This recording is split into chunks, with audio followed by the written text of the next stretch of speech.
몇 해 전에 어느 나라에서 휴대폰을 함께 무덤에 넣어 순장하는 것이 한동안 인기를 끌었다고 합니다. 죽은 뒤에도 생전에 소중히 여기던 물건을 가지고 있으면 마음의 위로와 안정이 되어서 그렇게 한다는 것이었습니다. 의식이 없는 죽음 이후에도 그러하다면 사람이 살아있을 적에는 어떤 것들을 소유해야 안정을 누릴 수 있을까요? 세상에서 우리가 안정감을 느끼는 것은요, 모두 다 한계를 가지고 있습니다.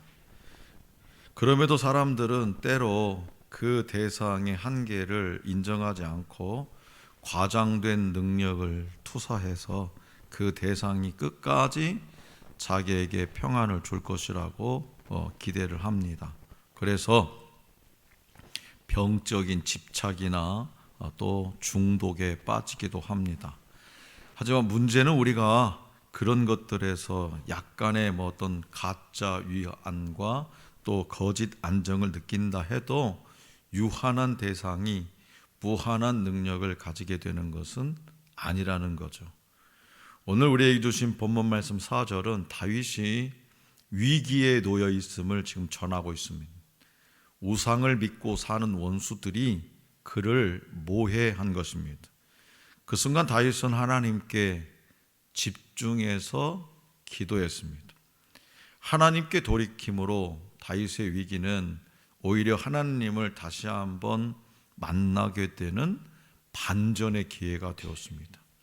그래서 우리가 기도가 잘 안 되면 기도가 잘 될 때까지 기도해야 돼. 하나님을 만나지 못했다면 낙심하지 말고 하나님을 만날 때까지 구해야 합니다. 그러니까 믿을 것이 하나님밖에 없는 사람은 어떤 순간에도 하나님께 매달리지 않을 수가 없죠. 하나님의 품으로 돌아와 기도의 자리를 회복한 다윗은요, 견고한 반석이신 하나님을 만나게 됩니다. 견고한 바위이자 구원하는 산성이시며 반석이신 하나님이 다윗을 구원의 길로 인도하시더라는 거예요. 언제요? 하나님께 돌아와 끈질기게 기도했을 때, 응답 받을 때까지 포기하지 않고 집중해서 기도했을 때 하나님께서 다윗의 길을 열어주시더라 이거예요. 어떤 길로요? 구원의 길로. 살 길을 열어주셨다는 거예요. 하나님의 뜻대로 하는 기도는요, 이미 응답 받은 것이나 다름이 없습니다. 그래서 기도할 때 응답이 없는 것은 하나님의 능력이 부족해서가 아니라 하나님은 늘 우리에게 좋은 것을 주실 준비가 되어 있습니다. 하지만 기도에 응답이 없는 것은 우리가 하나님의 뜻을 벗어나서 엉뚱한 것을 구하기 때문이죠. 자, 우리가 돋보기 있잖아요. 이 돋보기. 어렸을 적에 이 돋보기를 가지고 햇빛을 탁 모아가지고 그 초점을 잘 맞춰야 색종이, 검은 색종이가 불에 타지요. 초점이 이렇게 퍼져버리면 절대로 불이 나지 않습니다. 그래서 초점을 잘 맞춘 돋보기가 불을 일으키듯이 우리도 기도의 초점을 잘 맞춰야 응답받을 수 있습니다. 하나님만을 바라볼 때 우리는 세상이 알 수도 없고 줄 수도 없는 세상이 주는 것과 같지 아니한 영원한 평안에 들어갑니다. 그래서 다윗은 어려움을 당할 때마다 어려움을 당하고 한두 번 당했겠어요. 다윗이 일생 동안 수없이 우리의 인생에는 어려움과 고난의 파도가 수도 없이 밀물과 썰물처럼 다가와요. 고난의 밀물이 들어온다 싶으면 또 썰물처럼 빠져나가게 하고 또 빠졌으면 또 오기도 하고. 그런데 그때마다 다윗은 그 당할 때마다 자기의 영혼을 주님의 손에 부탁합니다. 자, 본문 말씀 5절이에요. 자, 5절 다 같이 받들어 읽겠습니다. 5절 시작. 내가 나의 영을 주의 손에 부탁하나이다. 진리의 하나님 여호와여 나를 속량하셨나이다. 아멘. 다윗의 이 고백은 절망적 어떤 포기가 아니라 하나님에 대한 전적인 신뢰예요. 내가 나의 영을 주의 손에 부탁하나이다. 이 말은 어디서 좀 들어본 말 같지 않아요? 나의 영을 주님의 하나님의 손에 부탁하나이다. 이 말은 예수님이 십자가에 달려셨을 적에 십자가에 달려서 아버지여 내 영혼을 아버지에게 손에 부탁하나이다. 그때에 인용하신 구절이기도 해요. 그러니까 자신의 육체를 위해 영혼을 버렸던 죄인된 인생들을 위해서 예수님은 자신의 육체는 버리시고 영혼을 하나님께 맡기셨습니다. 그렇기 때문에 우리의 영혼을 주님께 맡길 때 우리의 육체와 영혼까지 하나님이 구속해 주십니다. 그리고 그럴 때 기도는요 확신으로 바뀌게 되는 거죠. 또한 우리가 하나님의 손에 붙들릴 때 우리를 부목처럼 지탱해 주시는 하나님으로 인해서 쓰러지지 않습니다. 부목이 뭔지 아세요? 가로수, 저 길가에 보면 가로수에 보면 가로수 그 나무를 이렇게 받치는 받침대 있잖아요. 이렇게 딱 쓰러지지 말라고. 부목. 그것이 없으면 연약한 나무들은 태풍이 불거나 강풍이 불면 다 쓰러지는 거죠. 근데 그 부목이 딱 흔히 받쳐주니까 태풍이 불거나 강풍이 불어도 쓰러지지 않아요. 그래서 우리가 확신을 가지고 기도할 때에 내 영혼을 하나님께 맡기는 그런 심정으로 기도할 때 하나님의 손에 붙들릴 때 우리는 부목처럼 우리를 지탱해 주시는 그 하나님으로 인해서 우리의 인생 가운데 쓰러지지 않습니다. 아이가 태어나서 첫 생일이 뭐예요? 돌잔치를 하죠. 네, 돌잔치를 하면 딱 이렇게 새 옷을 입히고 한복, 새 옷을 입히고 맛있는 음식으로 이렇게 돌상을 차린 후에 상에다가 그 몇 가지 물건을 올려놓고 그 아이가 뭔가 하나 줍도록 선택하도록 하게 하는 돌잡이라면 돌잡이. 자, 우리 수환이는 돌잡이 뭐 잡았을까? 안 해버렸어? 집에서 그래도 했어야지. 아무것도 없고. 자, 그래서 이 돌잡이를 하는데 웃은 얘기지만 그 영상이 큰아들은 돌잡이를 했는데 이것저것 막 해놨는데 그때 제일 첫 번째 잡은 것이 화토였어요. 제 친구들이 장난 삼아가지고 화투짝을 갖다 놨는데 화투를 집더라고. 웃자고 하는 얘기고, 대체적으로 돌잡이 할 때는 긴 실을 한 탈에 실을 한 타래를 놓죠. 긴 실은 뭘 뜻하냐? 무병장수를 뜻해. 쌀이나 돈은 부자. 그다음에 뭐 청진기를 놓는 사람들, 청진기. 이렇게 의사가 놓는 청진기는 의사. 또 막 판사봉, 이걸 고태를 놓는 사람이 있대요. 법조인. 또 이 마이크는 방송인 등 각각의 물건이 의미하는 바는 그 아이의 앞날에 대한 기대와도 같습니다. 그런데요, 내 손에 무엇이 붙들렸는지, 내 손이 무엇을 잡고 있는지가 인생에서 중요하다는 거예요. 그러나 더 중요한 것은 뭐냐? 하나님 손에 내가 붙들렸을 때에 내 영혼이 구원받고 인생이 잘 된다는 거예요. 마이크를 붙잡아서 아나운서가 되고 청진기를 붙들어서 설령 꼭 그렇게 되는 것만 아닙니다만은, 설령 진짜 청진기를 그 돌잡이 때 붙들어서 의사가 되고 판사가 되었던들 그의 인생이 하나님께 붙들리지 않으면 영원한 지옥불이라는 거예요. 그 인생이. 그래서 내 손에 들린 것 때문이 아니라, 내 손에 뭐가 들렸냐, 그 들린 것 때문이 아니라 내가 하나님 손에 붙들릴 때 내 삶이 형통의 복을 받습니다. 원수가 사방을 에워싸도 주님을 의지하는 자에게는 반드시 길이 있습니다. 그래서 다윗은 자 이렇게 고백해요. 15절 시작. 나의 앞날이 주의 손에 있사오니 내 원수들과 나를 핍박하는 자들의 손에서 나를 건져 주소서. 아멘. 이 고백은요, 다윗이 자신의 인생에서 뼛속 깊이 경험한 것을 근거로 사울 왕에게 말했을 때를 생각나게 합니다. 사무엘상 17장을 가면은 골리앗과 블레셋 군대가 사울 왕과 이스라엘을 그냥 첫 박살내려고 지금 다 거니 대치하고 있어요. 그런데 사무엘상 17장 그 37절을 보면 사자의 발톱이나 곰의 발톱에서 저를 살려주신 주님께서 저 블레셋 사람의 손에서도 틀림없이 저를 살려주실 것입니다 라고 하는 다윗의 말이 있어요. 이게 뭐냐, 꼬맹이가 지금 아버지 심부름 맞잖아요. 형들이 지금 어떻게 하고 있는지 도시락 싸가지고 전쟁터에 심부름 왔어요. 근데 꼬맹이 와보니까 이게 골리앗이 블레셋 군대가 약 올리는 거예요. 근데 벌벌벌 떨고 있는 거지. 그래서 다윗이 내가 나가서 싸우겠다라고 하니까 뭐예요?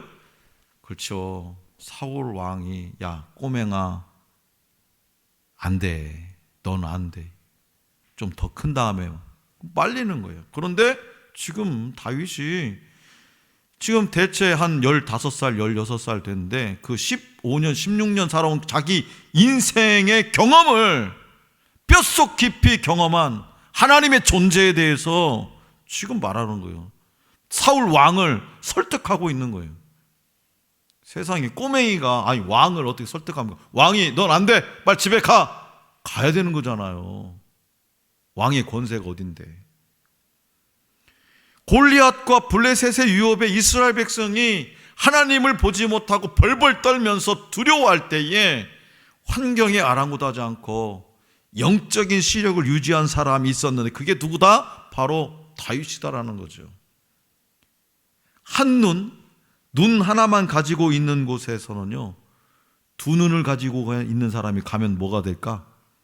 두 눈 가진 사람이 비정상이에요. 그죠? 눈 하나가 있는 동네에 갔는데 내가 눈이 2개 있으면 나보고 비정상이라고 해요.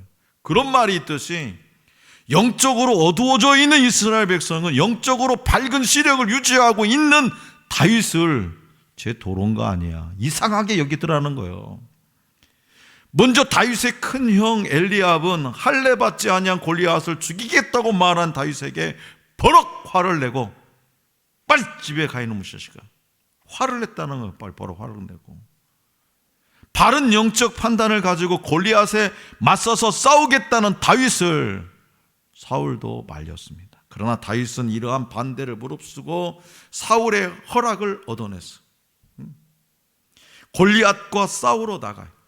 사울의 갑옷과 무기를 내려놓고 막대기와 5개의 돌과 물매만 가지고 담대하게 골리앗에게 나아갑니다. 다윗에게는요, 골리앗과 블레셋 군다들의 손에 어떤 무기가 있는지가 중요하지 않아요. 골리앗이 어떤 무기를 들었는지, 골리앗이 키가 얼마고 골리앗이 힘이 얼마나 센지, 블레셋 군대가 어떤 무기를 가지고 있는지 전혀 중요하지 않아요. 블레셋과의 전쟁에서 하나님 당신의 손으로 자신을 보호하고 건져 주실 것을 알고 믿었기 때문이죠. 이처럼 본문 말씀 8절과 같이 다윗은 믿음과 신뢰의 고백을 드렸지만 본문 말씀 9절 이하에서는요, 그의 삶은 여전히 막 믿음이 영적으로 성령이 충만해서 하나님께 이렇게 고백했지만 본문 말씀 9절 이하에서는 그의 삶은 여전히 또다시 뭐요? 곤경과 마주하는 그런 상황이었음을 전하고 있어요. 그는 육체적 질병과 죽음의 고통 때문에 그는 괴로워했습니다. 그러나 그런 상황에서도 다윗은 현실을 부정하거나 도피하지 않고 몸과 마음으로 느끼는 극심한 고통을 하나님께 모두 아뢰면서 또 은혜를 구해요. 뭐 했다고요? 또 기도에 집중하다라는 거예요. 기도에. 자, 9절에는요, 눈, 영혼, 몸의 고통이, 눈도 어두워지고, 나이 먹으니까 눈도 어두워지고, 영혼도 막 쫓겨다니니까, 아들한테도 쫓겨다니고, 사울한테도 쫓겨다니고, 피폐해지잖아요. 믿었던 사람들인데. 또 몸도, 몸의 고통도, 몸도 아프지. 10절에는 내 일생, 나의 연수, 내 기력의 연약함이 나열되어 있습니다. 이는 다윗의 육체만이 아니라 전 존재와 삶이 지금 고통 가운데 있는 절박한 상황임을 말하고 있어요. 특히 10절에서는 그러한 근심과 고통이 잠깐이 아니라 평생토록 지속되어 오므로 자신이 슬픔 가운데 있으며 여러 해 동안 탄식해 왔음을 하나님께 속마음을 털어놓습니다. 그의 육체는요, 시간이 지날수록 기운이 다해가고 뼈의 마디마디가 해체되어서 점점 약해져 가고 있었어요. 설상가상으로 다윗이 앓고 있는 질병과 고통은 원수들에게 음모를 꾸밀 빌미가 되었어요. 다윗은 대적들의 중상모략으로 비참함을 겪고 가까운 이웃에게도 극심한 모난과 비난과 모욕을 겪었습니다. 그뿐만 아니라 11절은 친구들과 행인들에게도 소외당하고 외면당했다고 전하고 있어요. 다윗은 가까운 사람에게든 잘 알지 못하는 사람에게든 모두에게 신뢰와 기대를 걸 수 없는 절망적인 상황에 놓여 있었어요. 마치 깨진 그릇처럼 되어서 존재감이 상실된 상황 속에 있다고 고백합니다. 더욱이 악인들은 그런 그를 비방하고 죽이려고까지 했어요. 그러나 본문 말씀 14절 보세요. 14절. 본문 말씀 14절에 뭐라? 그러하여도 나는, 그러나 나는, 그런 뜻이에요. 그러나 나는, 그러하여도 나는 이라는 말의 이 히브리어 바하니는요, 다윗의 강한 의지적 결단을 강조하고 있어요. 그러하여도 나는, 그러나 나는, 다시 말해서 대적의 극심한 공격에도 흔들림 없이 하나님을 신뢰하겠다는 그런 고백입니다. 그래서 주는 내 하나님이시라, 이렇게 고백해. 주는 내 하나님이시라. 온몸이 만신창이 되고 영혼까지도 피폐해질 대로 피폐해졌음에도 불구하고 그러나 나는 주는 내 하나님이시라고 고백합니다. 그렇게 고백하는 것은 하나님이 누구신지 알고 신뢰하는 자가 드릴 수 있는 최후의 기도예요. 고대 로마 시대에 경기에 나선 검투사는요, 경기 마지막에 군중에게 생사를 묻습니다. 탁 싸매가지고 상대방을 딱 쓰러뜨리면 이거 어떻게 할 거냐 물어봐요. 그러면 군중들이 원형 경기장에 수만 명에 모인 사람들이 와 하면 어떻게 하는 거예요? 이렇게 엄지를 치켜 세우면 살려주는 거예요. 와 하면 어떻게 되는 거예요? 죽이라는 거예요. 그러니까 죽고 사는 것을 결정했어요. 검투사들이. 그래서 검투사의 운명은 상대 검투사의 손에 들린 무기와 군중의 손에 달려 있었죠. 그러나 다윗은 철저하게 자신의 삶을 하나님 손에 맡긴 채 살아왔습니다. 그 결과 인생의 여정에서 블레셋과 골리앗, 사울 왕을 포함해서 여러 대적들의 손에 죽을 위기를 맞았지만 그때마다 하나님께서는 손을 펼쳐서 다윗을 안전하게 보호하셨습니다. 다윗처럼 하나님 손에 붙들는 인생은 하나님께서 반드시 책임져 주신다는 거예요. 그래서 저와 여러분들도 지금 때로는 나를 비난하고 생명을 빼앗으려고 음모를 꾸미는 대적들로 하여금 우겨쌈을 당해도 우리는 하나님의 능력으로 말미암아서 승리할 수 있습니다. 어떨 때만요? 하나님을 절대적으로 신뢰할 때. 7번 넘어지면 8번 일어나면 그뿐이고요, 12번 넘어지면 13번 일어나면 그뿐이에요. 하나님 손에 붙들려서 포기하지 않으면 우리는 반드시 기회가 옵니다. 절망은 우리가 할 수 있는 것 중에서 가장 좋지 않은 일이에요. 성경 보세요. 어디를 봐도 다윗이 절망했다, 포기했다, 그런 말 있습니까? 없잖아요. 로봇다리 김세진이라는 수영선수가 있습니다. 그는 태어날 때부터 오른쪽 무릎 아래와 왼쪽 발목 아래 그리고 손가락 3개가 없었습니다. 태어날 때부터 오른쪽 무릎 아래, 그 다음에 왼쪽 발목 아래 손가락 3개가 없었어요. 생후 6개월에 보육원에 자원봉사를 갔던 양정숙이라는 분을 만나게 돼서 그분이 입양해 갑니다. 그는 어머니에 대해서 이렇게 고백해요. 내가 여기까지 올 수 있었던 것은 잊을 수 없는 어머니의 가르침이 있었기 때문입니다. 제가 넘어질 때마다 들려주신 어머니의 말씀이 오늘의 나를 만들었습니다. 그것은 네가 걷는 것은 중요하지 않아. 네가 걷는 것은 중요하지 않아. 넘어졌을 때 다시 일어서는 게 중요해. 인생도 마찬가지야 라는 말이었습니다. 나는 어릴 때부터 넘어지고 일어서는 일을 반복할 때마다 어머니의 말씀을 기억했습니다. 인생의 가장 절망적인 순간 어머니의 말씀은 늘 언제나 힘이 되었습니다. 그는 독학으로 검정고시를 보고 성균관대학교에서 전액 장학금을 받고 입학했습니다. 그리고 영국에서 열린 19세 이하 세계 장애인 수영 선수권대회에서 3관왕을 차지합니다. 이제 그의 삶은 모든 이들에게 희망을 주는 인생이 되었죠. 사랑하는 성도 여러분, 주님께서는요, 우리가 기억하기 원하시는 것이 있어요.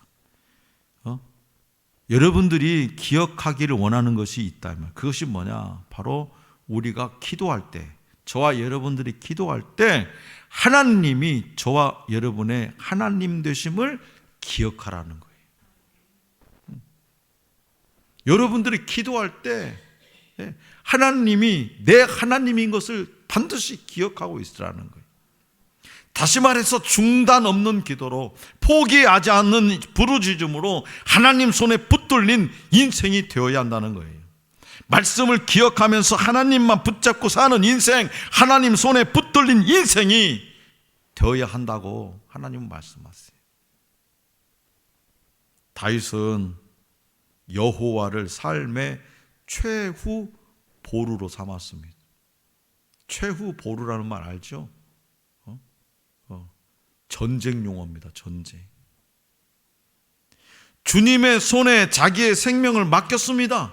하나님은 그렇게 간구하는 다윗의 생명뿐만 아니라 영혼까지도 보호해 주셨습니다. 하나님 안에 거하는 자, 하나님 손에 붙들린 자는 하늘로부터 내려오는 영원한 평안을 누리게 되어 있습니다. 하나님 손에 붙들린 인생은 원수들의 손에 가두지 않으시고 넓은 곳에 세워주시겠다고 8절에서 하나님 약속하셨습니다. 다윗의 고백이에요. 끝까지 하나님을 붙들고 늘어져서 하나님의 붙들린 인생이 되었더니 하나님은 원수의 손에 나를 가두지 않고 넓은 세상 한복판에 세워주시더라는 거예요. 나를 통해서 하나님 영광을 받으시더라는 거예요. 골리앗을 때려 눕힐 수 있는 능력을 주시더라는 거예요. 그러므로 그 어떤 고난과 시련에 넘어져도 주님을 의지해서 다시 일어서는 믿음의 사람이 될 수 있기를 원합니다. 내 뜻이 아니라, 이게 중요해요. 내 뜻이 아니라 다윗처럼 온전히 하나님 뜻대로 기도해서 영원토록 하나님 손에 붙들린 인생이 될 수 있기를 간절히 기원합니다.